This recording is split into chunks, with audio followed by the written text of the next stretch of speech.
Cara otak melatih diri sendiri, rahasia CBT mengubah pikiran negatif jadi pola otak positif.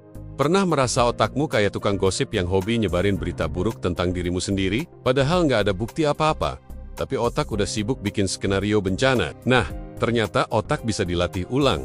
Loh, dengan CBT, kita bisa mengajari otak buat berhenti jadi sumber drama dan mulai berpikir lebih jernih, logis, dan sehat. Yuk, kita bahas gimana sains melatih otak manusia buat jadi lebih tenang dan rasional.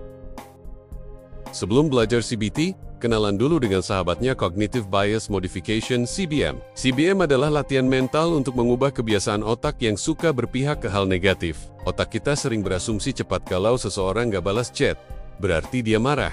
Kalau bos panggil, pasti dimarahin. Padahal bisa aja dia cuma sibuk atau mau kasih kabar baik. CBM melatih otak buat mengenali bahwa tidak semua hal berbahaya, dan tidak semua diam berarti penolakan.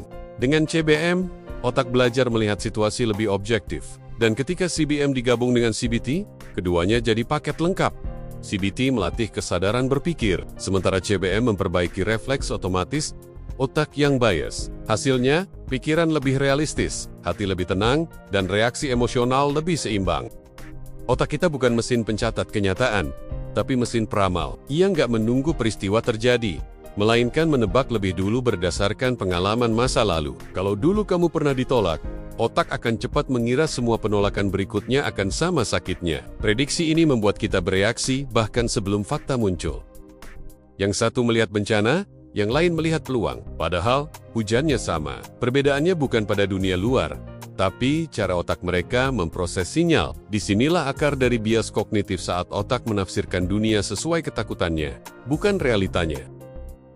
CBT Cognitive Behavioral Therapy dan CBM bekerja seperti dua sisi koin. CBT melatih kesadaran dan logika berpikir, sedangkan CBM melatih refleks bawah sadar agar tidak otomatis menilai negatif. Kombinasi ini membuat pikiran sadar dan bawah sadar bekerja harmonis.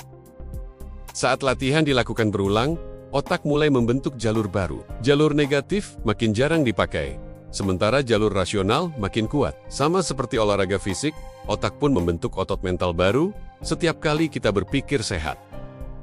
Pikiran otomatis muncul secepat kedipan mata. Kadang tanpa kita sadari, pikiran itu sudah menentukan suasana hati seharian. CBT mengajak kita berhenti dan memperhatikan.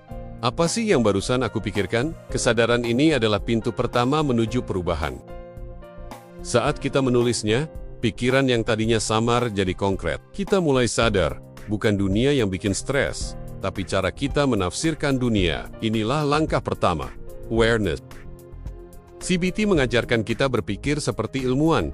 Tidak semua hipotesis harus dipercaya sebelum diuji. Saat pikiran bilang, aku gagal, tanyakan, buktinya apa? Apakah satu kesalahan berarti kegagalan total? Dengan cara ini, kita belajar berpikir lebih lambat, tapi lebih akurat. Pikiran negatif tidak lagi diterima begitu saja, tapi diuji seperti data dalam eksperimen ilmiah. Pikiran negatif sering terdengar meyakinkan karena ia berbicara dengan nada tegas. Tapi CBT melatih kita menantangnya dengan logika. Apakah aku benar-benar tidak bisa? Atau apakah pernah terbukti selalu gagal?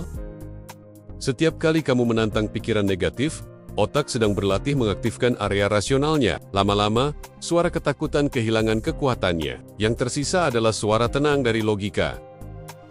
Reframing bukan berarti menipu diri, tapi memberi makna baru. Dari aku gagal menjadi aku sedang belajar. Dari aku ditolak menjadi aku sedang disaring menuju yang lebih cocok. Satu kalimat yang diubah bisa mengubah koneksi otak. Pikiran yang dulu jadi sumber rasa sakit, kini bisa menjadi sumber kebijaksanaan. Itulah kekuatan reframing, bukan menghapus luka, tapi mengubah artinya. CBT bukan sekadar latihan berpikir, tapi juga latihan bertindak. Saat kamu mencoba hal yang kamu takuti, kamu memberi otak pengalaman baru untuk dievaluasi. Ketika kenyataan tak seburuk prediksi, otak mencatat pelajaran baru. Ini disebut prediction error. Saat pengalaman positif terulang, otak memperbarui peta mentalnya bahwa dunia tidak seseram yang dulu ia kira. Pikiran sehat bukan hasil sekali latihan, tapi buah dari kebiasaan. Semakin sering kamu melatih pikiran positif, semakin cepat otak menempuh jalur itu. Inilah prinsip neuroplasticitas neurons that fire together. Wired together, semakin sering kamu berpikir rasional, semakin kuat koneksi otakmu dalam berpikir sehat. Pikiran negatif bisa kambuh karena otak suka kembali ke jalur lama saat stres. Karena itu, CBT bukan terapi singkat, tapi gaya hidup baru. Setiap catatan kecil adalah bukti kemajuan. Semakin kamu konsisten, semakin stabil jalur logika dan ketenangan di otakmu. Riset neuroscience menunjukkan bahwa CBT meningkatkan koneksi antara prefrontal cortex logika dan amigdala emosi. Artinya, kamu tidak cuma merasa lebih tenang, otakmu secara biologis benar-benar berubah. Pikiran sehat bisa dilihat secara nyata lewat peta otak. Overthinking itu seperti nonton ulang film yang sama, tapi berharap endingnya beda. Pikiran terus muter di tempat. CBT memberi tombol stop untuk menghentikan loop itu. Dengan berpikir sadar, kamu bisa mengedit ulang naskah hidupmu bukan dengan pura-pura bahagia, tapi dengan memahami maknanya.